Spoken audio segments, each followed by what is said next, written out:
Our interview this morning is with David Bowers, who was born in Frankfort, Kentucky, July of 1961. David served in the United States Navy from June of 1980 through June of 2005. His highest rank attained was E5. This interview is being conducted at Burleson, Texas on Friday, August the 27th, year 2010. My name is Dale Dexheimer. I'm not related to Mr. Bowers in any way. Also in the room is Milton Gibson, who is our videographer. This interview is conducted for the Veterans History Project at the Library of Congress and also for Operation Remember, City of Burleson. And with that little intro, David, we'll let you tell us about your time in the Navy, sir. My career in the Navy started right before I was getting ready to graduate high school. I went down and enlisted into the Navy into the delayed entry program. Come time to go to basic training and everything after I graduated, because I knew that if I pushed it off that I wouldn't go. So I just went on ahead and said I'm going. And ended up going to Great Lakes, Illinois for my basic training. And Lord knows it was a cold winter up there. But after I'd done basic training, I'd shipped off to the West Coast. I was sent to an engineering type school. And then they told us after we completed the school that we could pick our duty stations. Well, I picked the East Coast, and I was trying to get on a couple of ships out there. And when the orders come in, they said, you're going to a Harbor Clearance Unit 2. And when the orders come in, I said, what's Harbor Clearance Unit 2? And nobody knew. So I had to guess, what it was going to be when I got there. So I finished the school. I got to the East Coast to where Harbor Clearance Unit 2 was, and what it was, I don't think it could have been any better of a duty station than I'd ever been on. And the reason I say that is because it was a diving unit and salvage unit. And while I was there, they decided to change the name from Harbor Clearance Unit 2 to Mobile Diving and Salvage Unit 2. We got to work with a lot of the salvage ships and everything like that. It was a real good duty station. A lot of our job was, back then in the 80s, is when a lot of the Navy planes and Air Force planes were crashing. And whenever they crashed, we'd have to go pick them up. They would send the military out to pick them up, to salvage them. And when the plane had crashed into the Potomac River, we were up there on that job. And after that, I'd had like a couple years in the military, and then we, at the time, we got to go down to, went up to Pennsylvania from Little Creek, and they said that they were going to start reactivating the battleships. So there was like 15 of us rode the battleship from Pennsylvania down to New Orleans that was being pulled by a tug. Well, that was it right there, because it wasn't far from my enlistment and everything coming up. When I come up, it's like I said, hey, I want on that ship, And they said, sorry. I said, well, sorry, I'm not staying in the Navy. And then next thing I knew, I got out and joined the reserves, and I was stationed with a few ships while I was in the reserves, the Hoel, Comstock, Proteus, and then spending a few years with them I went to a communications unit in 1987, and we went up to Norway that winter. I mean, it was really cold up there too. So when we got back in '88, there was a unit called MIUW, Mobile Inshore Undersea Warfare Unit. They said, hey, you know, we need your rate over here. Would you be interested in coming over here? I said, sure, you know. Well, next thing I knew, I transferred to that unit. We went to Adak, Alaska. We had a good time in Adak, training with the Army Rangers.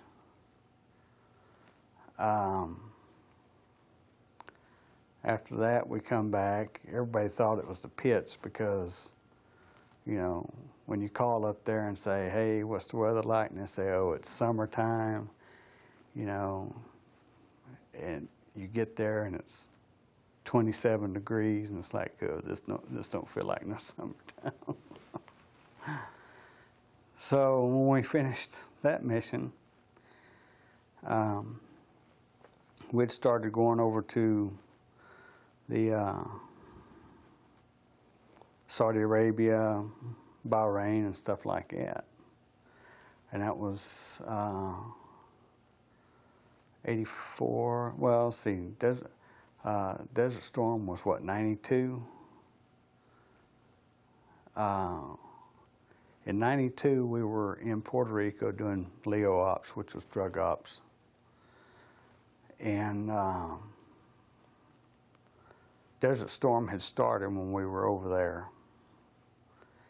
And we had spent a while over there, and they said, oh, y'all are not going to get to go home because from from Puerto Rico, you got to go over to the sandbox. It's like, oh, man, you know.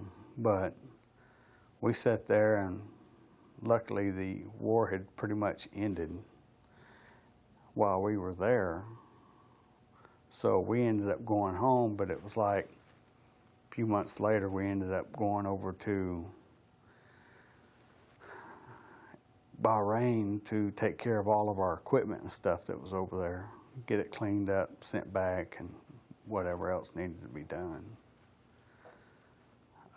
99, we did a Westpac carrying a communications van on an LSD, to where the Marines thought that it was really neat because we had night vision cameras and everything. And when we were over in that part of the country, we were showing them what we could do.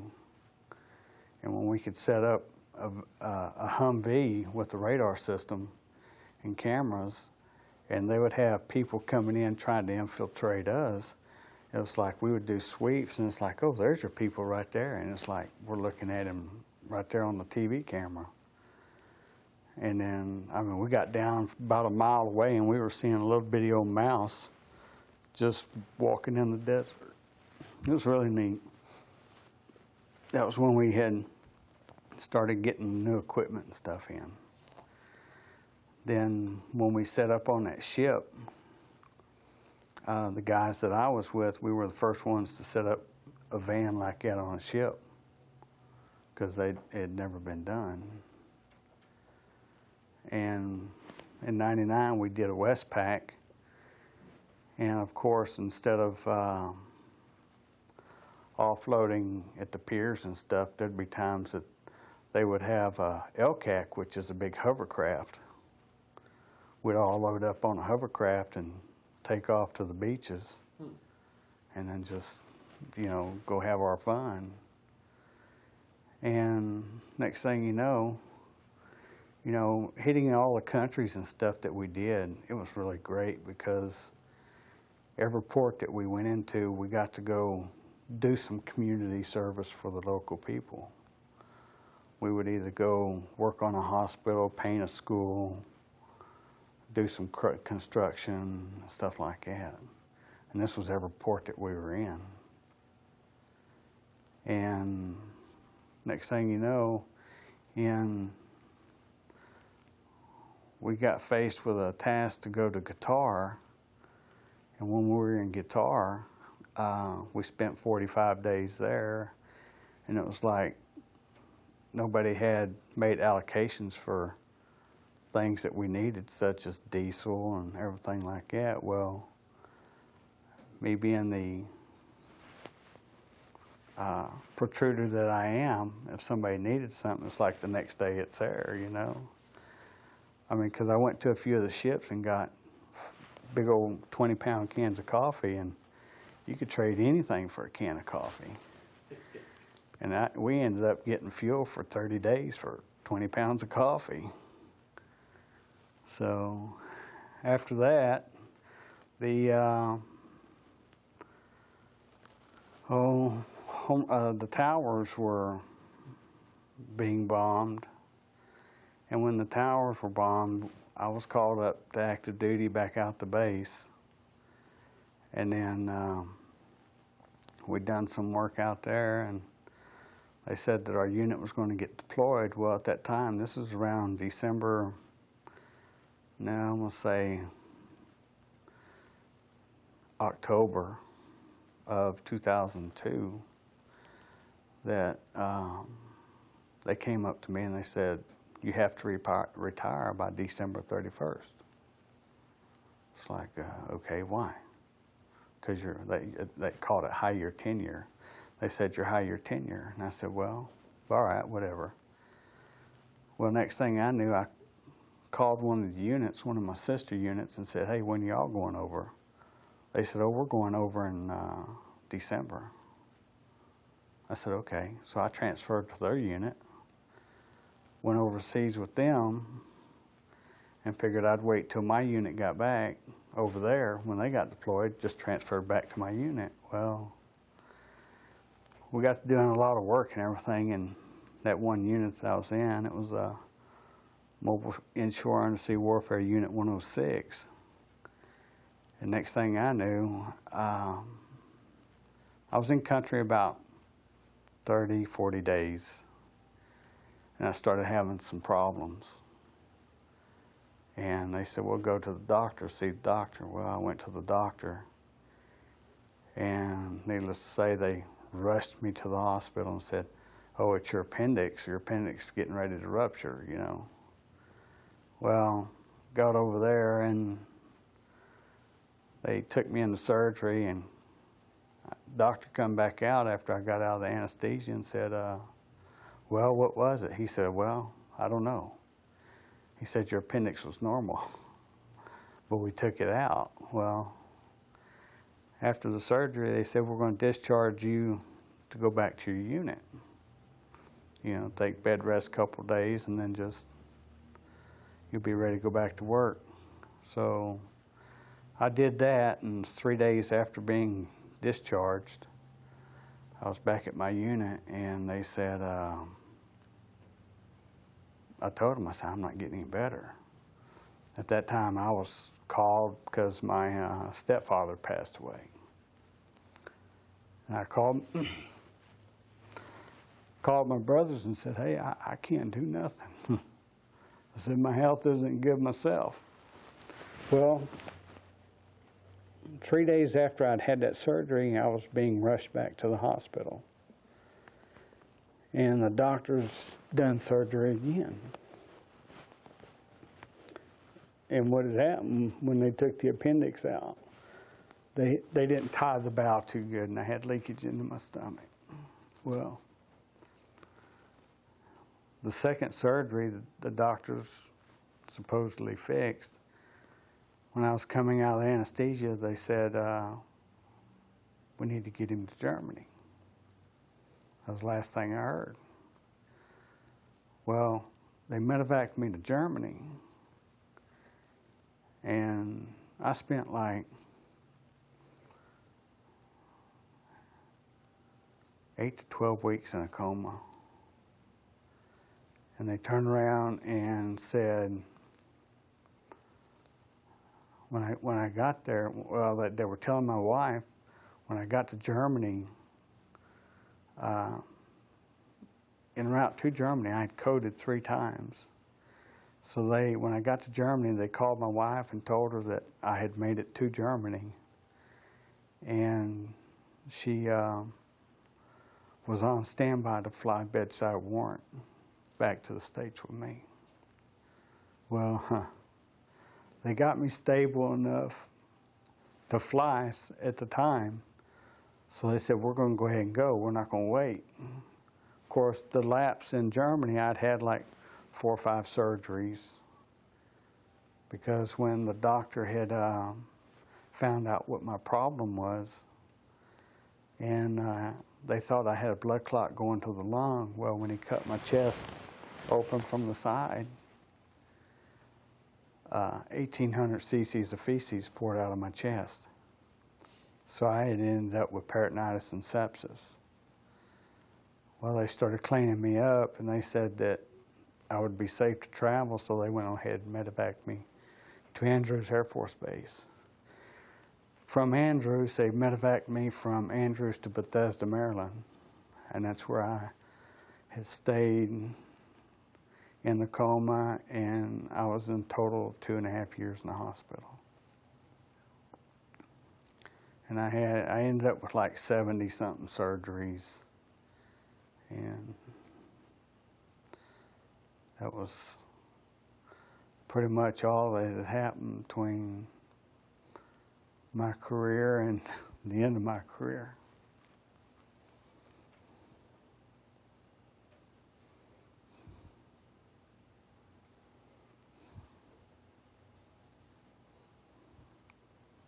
But I would have to say that if I was asked to do it again, I'd still do it again.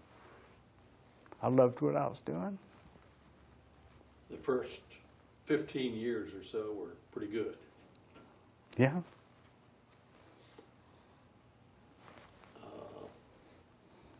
Some questions here, Yeah. David. Harbor Clearance Unit, where you went initially. Yeah. East Coast. You were stationed in Norfolk or I was somewhere? stationed in Little Creek, Virginia. Okay. Amphib base. Yep. Okay.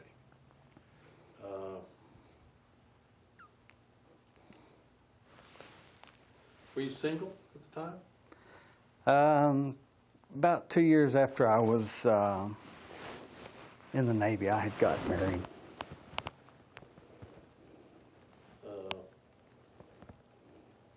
And you married a girl from? Denton. From Denton, from Yeah. here, North Texas? Yeah. Okay. You said that you were born in Kentucky, but your dad being military, you moved lots and lots of places. Yeah. What do you consider your hometown? Texas. Now Texas? Yeah. Yeah, okay. Matter of fact, Burleson's my, Okay. You went to the Navy Yard in Philadelphia, and they towed this battleship from Philly to New Orleans. Yeah. You remember which battleship it was? It was USS Iowa. The Iowa. BB 60... 61. 61? The only ship in the United States fleet that had a bathtub. It was. Had a bathtub for... Roosevelt, when he was in a wheelchair. Okay. Wow. Wow. So, let's see. A lot of people don't know that. He died in 45, and that ship would have been brand new in, what, 43 or 44? Something Keel like laid that. somewhere early in the war, I guess. Mhm. Okay. And what it was is they had put that tub, he was confined to 4 spaces on that ship. His stateroom, wardroom, and a couple other places because of his wheelchair. And when we were going through the ship and everything and seeing that bathtub, it was like, oh my God, this is a big bathtub. It was bigger than a normal bathtub? Oh you have in yeah, the house? it was big. It was big. You could put like 10 people in this thing. That's how big it was. Fresh water. Yep. Okay. Have jets on the side to agitate the No. water and all that? No? No. Okay, I wondered with his polio. Yeah. I don't think that was around during that time. They have any plaques or anything to state that's why that bathtub was there? No, but I know there was some of the crew that was on it that was on that ship during that time when it was first brought in action. We got to meet some of the people, and that was what, you know, they told us, you know, they had to re-outfit these 4 rooms because the president was coming to ride across, I think it was the North Atlantic, to sign a treaty or something, but they put the bathtub in, and it was like, man, this is... Was the Iowa recommissioned then, I guess? Yes. You took her out of the mothball fleet up there in Yeah. Philadelphia. Yeah, she was recommissioned in I'm going to say about 84, 83, 84, around that time, because I sure wanted to get back to it. Now, one of those battle wagons, I think one, maybe more, went to Iraq. Did they go to the Persian Gulf? I think so. Okay. I think the Iowa and the Mo went. I'm not sure. I think they went, but I think that's around when the Iowa had lost one of its guns. Around that time. The blow up in the turret. One of the 16-inch guns. You ever see any of the ammunition that was 16 inches? Oh yeah. How big was that projectile? It was like a Volkswagen. And that was a 2-piece. There was the projectile, and then you had, You a bag of powder. You had 2 bags of powder. 2 bags of powder. Yeah. You remember how big those powder charges may have been? Oh, they were like this, just humongous. 40, 50 pounds, I suppose. I'd each, probably say maybe 75. more. How much? I'd probably say 75. 75, and there were 2 bags, so they had Yeah. 150 pounds of powder, round figures, give or take, firing that Volkswagen. Yeah. Yeah. You never saw them fired, but No. you did see the projectile and the... Yeah. Wow. You were on a ship that was towed. Did you all have fresh water? Yeah. Sure Were did. the evaps working on No. You just put it in a tank and... Yeah. Okay. And that was when we were introduced to the milk from Australia that you don't have to refrigerate. Okay. And needless to say, it hot, tastes like south end of a northbound mule, but cold, it was great. Did the galley work on that ship? We had some cooks on there. Okay. They had propane or something, I Yeah. guess they... and it took you, what, 2 weeks to Yeah. tow it? And I'm going to tell you, there was nothing greater than us pulling up the river in the Mississippi, and you seeing the river banks lined up with police cars, fire engines, and people out welcoming this ship back to the fleet. It was awesome. 15 of you on there. Yeah. Okay. After that, you named a number of ships that you had served on. Proteus was one. Mm-hmm. Are they tenders? Yes. Okay. So that leads me to, for the folks on the other side of that camera, what did you do and what's the job of a tender? I mean, I know about the coffee grounds and what have you, but those non-swabby types don't know about the coffee grounds. So what's a tender do and what did you do on the tender, David? Well, I worked in the dive locker on the tender. Even though I wasn't a diver, I worked on their equipment because they have a compression chamber and everything for emergencies while in the fleet or whatever. Tenders, they can do various maintenance stuff on other ships if they have a problem. They could pull up to a ship while they're anchored out somewhere and get some work done to it and then go on their way. You know, tenders, they'll take and, you know, replenish other ships with foods and stuff. I mean, it's pretty much like a grocery store out at sea and a gas station too. Maintenance shops? Yeah. Okay. You lived on board. Mm-hmm. Chow pretty good? Yeah. Tender duty pretty good? That wasn't bad. Okay. Then you went to ADAC, Yeah.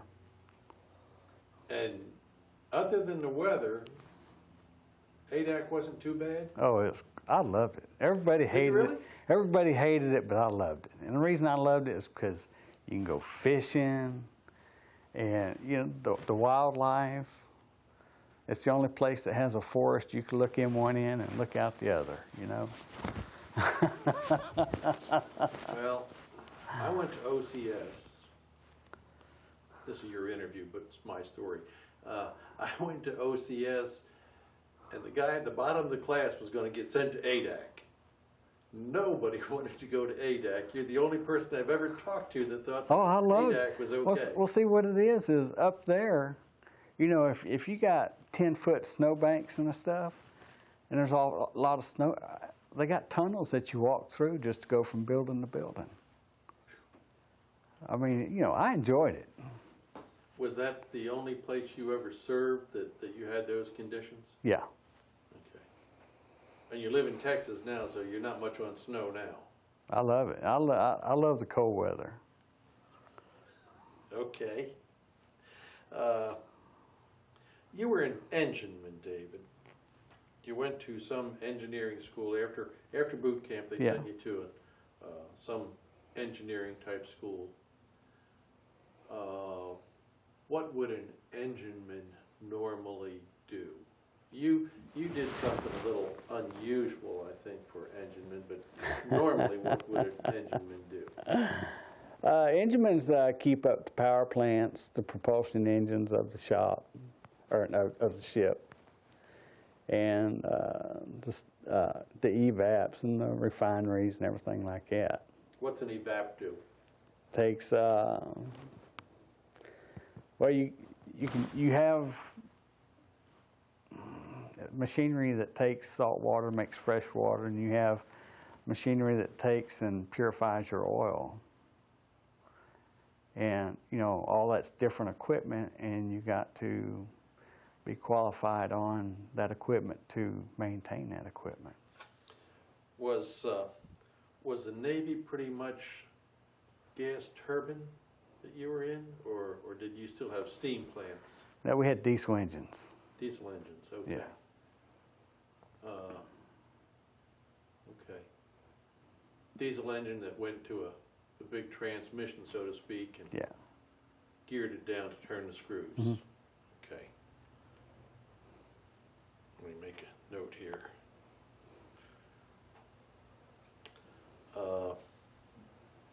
Hovercraft. When you were on one of your Westpac deployments, you put your gear over on a hovercraft. Yeah. That took you to the beach. How big was the hovercraft? Oh man, they were big.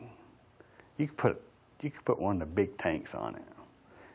You can probably put 8 to 10 deuce and a halves on it. I mean, they went to that because when I first went in, they had the hovercrafts at the time, but when I first went in, they were using the old Mike 8 boats, which you see in a lot of the old World War movies where they're coming on the beaches and the ramp lets down and you see 1 or 2 trucks pull out. Well, they started using Mike 8 boats to do a lot of that stuff. Or the LCACs, they started using the LCACs, which that's what they call the hovercrafts. Okay. They started using them because the payload was a lot more that you could put on it, and you can carry roughly 60 people on it. How fast was that hovercraft? Oh, they're fast. I mean, as far as speed and how fast it goes, I can't say, but I know they're fast. Okay. You went on a couple of Westpac deployments and visited a number of ports. Westpac, Mhm. okay. What countries would you go to on a Westpac deployment? We'd go to the countries in the South Pacific. Okay. Indonesia, Malaysia, Thailand, Singapore. We went to Bali. Of course, everybody says, yeah, Bali is, that's the Vegas of the South Pacific there. But at each one of them countries, we would either go do some work at a hospital, do some painting, schools, or just do some construction that needed to be done. Get down to Australia? Yeah. Matter of fact, in 2002, 99 we come back from Westpac. 2000, we were shipped to Australia, and we went to Queensland, Australia for an exercise because they had something that was going on down in Australia off one of the islands that they wanted to make a military presence, so we were down there. Can you amplify that a little bit? This is something that was going on?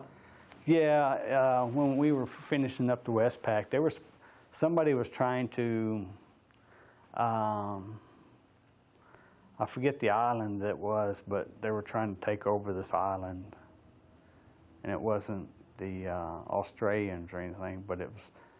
Bad guys. Yeah, it was some kind of coup that was coming up to try and take over the islands that was down there. And they said, well, we'll just go down to Australia and we'll show some force. And then next thing you know, everything had cleared out. And Bad guys evaporated. yeah, and we spent like 3 weeks, maybe a month down there, and then come back. Okay.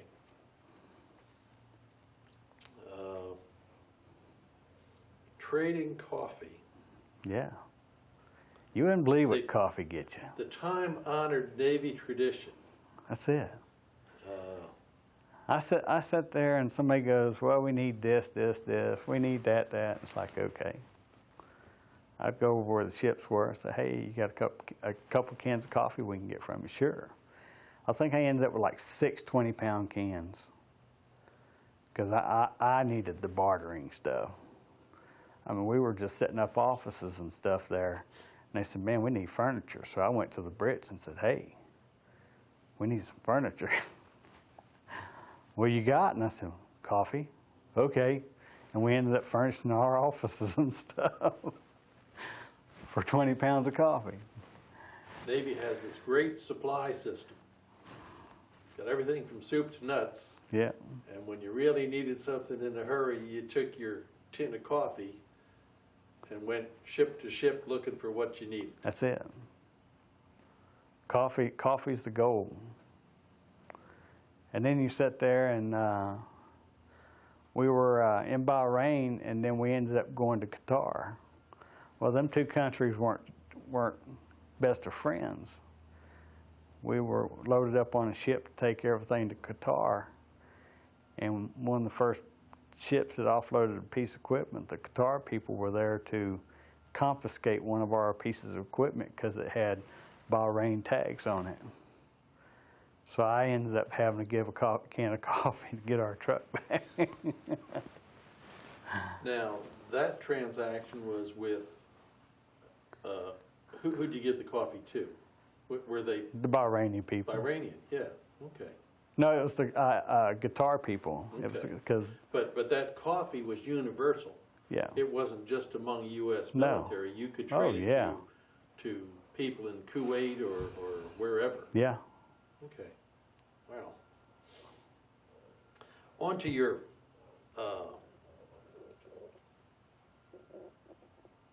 illness. They put you in the hospital for appendicitis. Took your appendix even though there was nothing wrong with it. Woke you up and said, we don't find anything else wrong, and shipped you back to your unit. Yeah. Shortly thereafter, they put you back in the hospital. And the second time they did the surgery and didn't get the bowel tied off, or was that? No, that was the first time. First time. Second time is they said, oh, here's your problem right here. Well, the doctor had fixed it, but he didn't know that he had nicked my bowel for several more times. and my diaphragm was cut. So they do this, and as a result, and I don't mean to put words in your mouth, David, but some Navy doctor, Army doctor. Army doctor, slipped a little bit, and therefore you had all of this infection spread all throughout, chest all the way down. I lost most of my right lung because of it.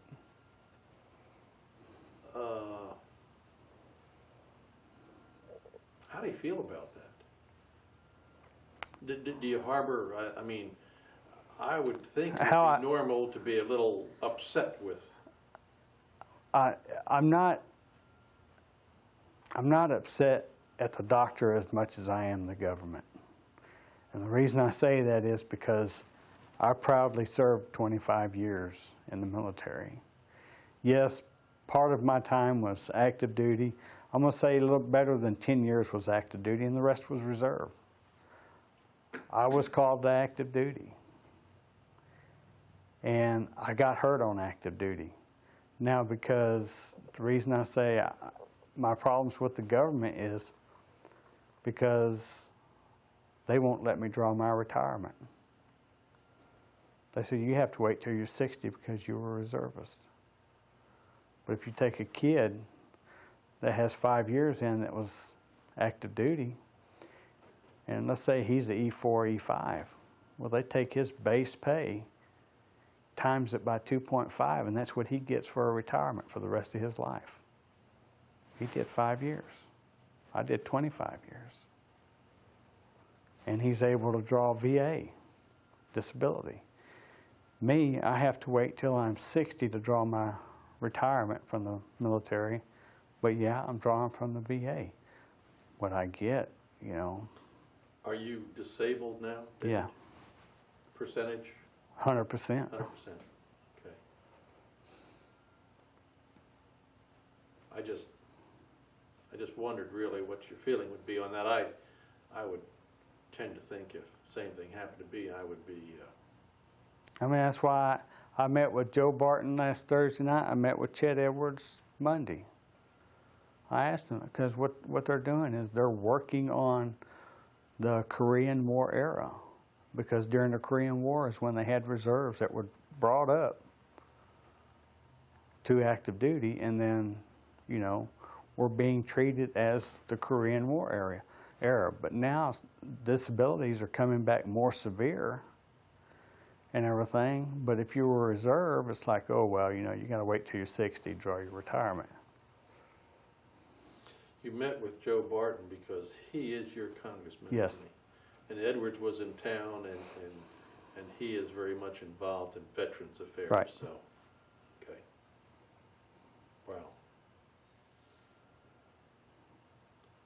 That's I don't know what to say about that. That's just a. It's not a very good story, No. really. It's I mean, I have to say one of the greatest things that I've probably done is replacing the Purple Heart that was stolen from the Crowley Library. Tell us a little bit about that story and then the procedure to replace that Purple Heart. Well, somebody had broke into the Crowley Library. Not broke, they didn't break in. It was during business hours. They had a shadow box on the wall, which they consider as their wall of honor. Somebody, I guess, went in on a dare to take the shadow box and get a medal out of it. Well, they had took it into the bathroom, broke it, took the Purple Heart out, and left everything on the floor. Well, when that came out in the news, I was sitting there and it's like, I called some people I knew and said, hey, you know, is there any way y'all can replace it or whatever? I talked to the Purple Heart Association. They said, we're looking into replacing it. Well, a few weeks had gone by, probably a month, and it's like, well, you know, it could be moved faster than this. So I contacted a friend of mine out at the base, and I said, hey, I said, there was a deal over here in Crowley where somebody had stole a Purple Heart. and out of the shadow box of a dead soldier. I said, I need a Purple Heart to replace it. Can you get me one? They said, sure. So instead of going through all the red tape that everybody else had to go through, I just went around the red tape, got the Purple Heart, brought it up and presented it last Thursday to the city council meeting to the wife that was married to the soldier at the time, so that it could be put back in the shadow box and put back up on the wall. You are the commander Yes. of the, Tri-Cities VFW post okay, and auxiliary. and along with just your patriotic feeling, being commander of the VFW put you in a position where you felt you should be involved Yeah. in that replacement. Oh yeah. Good. Because somebody asked me, what did I think about somebody doing that? And I told them, I said, you know, that fits right up there on the wall of somebody defacing a tombstone or a cemetery. Because they're not the one who was presented that award. Even though, I mean, you don't go out and win an award that's given to you. It's the only thing that the military has to give you, saying, hey, thank you for the job well done. You yourself, with your problems, you did not receive a Purple Heart, No, not combat related. no. Okay. I've run through my questions, David. Unless you have something to add, we certainly appreciate you taking the time this morning, sir. We appreciate your time and service. And that'll conclude. I appreciate it. Thank you, sir.